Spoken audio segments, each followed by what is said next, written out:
সিঙ্গুর নামটা তো শোনাই, পশ্চিমবঙ্গের একটা ছোট্ট শহর, কিন্তু এর রাজনৈতিক গুরুত্ব বাপরে। আর এখন সেখানেই একটা নতুন রাজনৈতিক ঝড় উঠতে চলেছে, যা কিন্তু সারা দেশের নজর টেনেছে। চলুন একটু তলিয়ে দেখা যাক বিষয়টা কি। কিন্তু আসল প্রশ্নটা হলো, হঠাৎ করে সিঙ্গুরকে নিয়ে এত শোরগোল কেন? মানে একটা ছোট্ট শহর, কি এমন হচ্ছে সেখানে যে সেটা একেবারে জাতীয় রাজনীতির কেন্দ্রবিন্দু হয়ে উঠল? এই ব্যাপারটাই আমরা একটু খতিয়ে দেখব। তো আজ আমরা কি দেখব?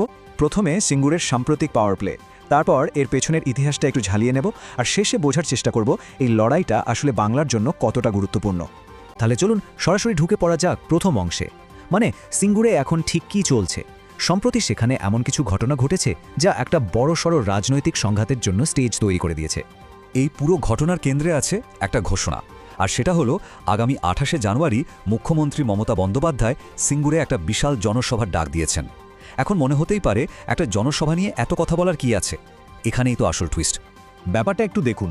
প্রধানমন্ত্রী সিঙ্গুরে সভা করে গেলেন, আর তার ঠিক 10 দিনের মাথায় মুখ্যমন্ত্রীও সেই একই জায়গায় একটা পাল্টা সভার ঘোষণা করে দিলেন। মানে এটা একদম চোখে চোখ রেখে রাজনৈতিক চ্যালেঞ্জ, আর তার সঙ্গে সঙ্গে জবাব। কিন্তু এই রাজনৈতিক সংঘাতের আসল মানেটা বুঝতে হলে আমাদের একটু টাইম মেশিনে করে পিছনে যেতে হবে। কারণ সিঙ্গুর কিন্তু শুধু একটা জায়গা নয়, এটা পশ্চিমবঙ্গের রাজনীতির একটা জীবন্ত প্রতীক। এই একটা কথাই সিঙ্গুরের গুরুত্বটা বুঝিয়ে দেওয়ার জন্য যথেষ্ট। ওখানকার কৃষক আন্দোলন শুধু একটা ফ্যাক্টরিকেই আটকে দেয়নি, রাজ্যের 34 বছরের একটা সরকারের ভিত নাড়িয়ে দিয়েছিল। এই যে সিঙ্গুর আন্দোলন, এটা আসলে কি ছিল? সোজা কথায়, টাটাদের গাড়ি কারখানার জন্য কৃষকদের জমি জোর করে নেওয়ার বিরুদ্ধে একটা বিরাট প্রতিবাদ। আর এই আন্দোলনের নেতৃত্ব দিয়েছিলেন মমতা বন্দ্যোপাধ্যায়, যা তাকে কৃষকদের নেত্রী হিসেবে প্রতিষ্ঠা করেছিল। এই টাইমলাইনটা দেখলে পুরো ছবিটা পরিষ্কার হয়ে যায়।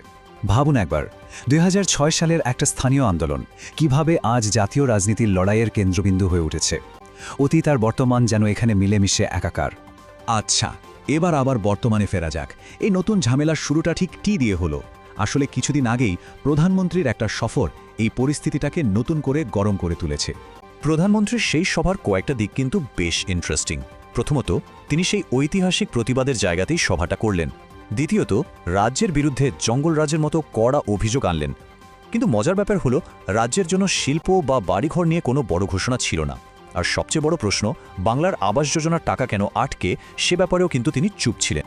প্রধানমন্ত্রীর এই চ্যালেঞ্জের জবাবে মুখ্যমন্ত্রী কিন্তু শুধু একটা পাল্টা সভা ডেকেই থেমে যাননি। তিনি একটা বিশাল জনকল্যাণমূলক প্রকল্পকে তার জবাবের মূল হাতিয়ার করেছেন। ব্যাপারটা হলো, কেন্দ্রের প্রধানমন্ত্রী আবাস যোজনা টাকা প্রায় 2 বছর ধরে আটকে, তো রাজ্য সরকার এবার নিজস্ব উদ্যোগে বাংলার বাড়ি নামে একটা বিকল্প প্রকল্প চালু করার সিদ্ধান্ত নিল। এটা কিন্তু সরাসরি কেন্দ্রের বিরুদ্ধে একটা বড়সড় চাল। আর এই প্রকল্পের স্কেলটা একবার দেখুন। দ্বিতীয় দফাতেই প্রায় 20 লক্ষ পরিবার বাড়ি তৈরির জন্য সাহায্য পাবে। 20 লক্ষ! এর জন্য রাজ্য সরকার কত টাকা বরাদ্দ করেছে জানেন? 19,000 কোটি টাকা। বিরাট একটা অঙ্ক। আর সাধারণ মানুষের কাছে সবচেয়ে গুরুত্বপূর্ণ বিষয়টা হলো, প্রথম কিস্তিতেই প্রত্যেক পরিবার সরাসরি তাদের ব্যাংক অ্যাকাউন্টে পেয়ে যাবে 60,000 টাকা। আর এই পুরো ব্যাপারটা শুধু ঘোষণাতেই শেষ হচ্ছে না, এটা একটা ওয়েল প্ল্যান্ড অ্যাকশন। সবার মঞ্চ থেকেই প্রকল্পের শুরু, সঙ্গে সঙ্গে 20 লক্ষ মানুষের অ্যাকাউন্টে টাকা ট্রান্সফার, প্রায় 9,000 জমির পাট্টা বিলি, আর মুখ্যমন্ত্রী নিজে কয়েকজনের হাতে সার্টিফিকেট তুলে দেবেন। সবকিছু একই দিনে করার প্ল্যান। সুতরাং আমরা যা দেখছি, এটা শুধু একটা সভা বা একটা প্রকল্প নয়, এটা তার চেয়েও অনেক বড় কিছু।